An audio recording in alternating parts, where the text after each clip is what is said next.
వస్తారా మా ఇంటికి ప్రతిరోజు సంక్రాంతికి గుమ్మడి పువ్వుల నవ్వులతో గుమ్మం ఎదురు చూసే కుంకుమ పువ్వుల మిలమిలతో ఇంద్రధనుసు విరిసే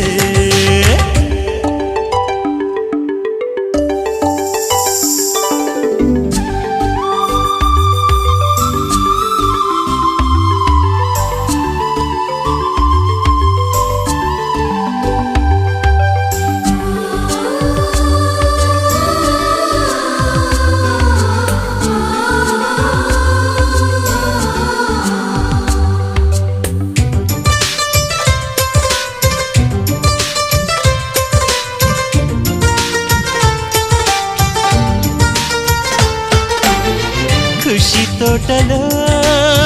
గులాబీలు పూయిస్తుంటే హలో అమని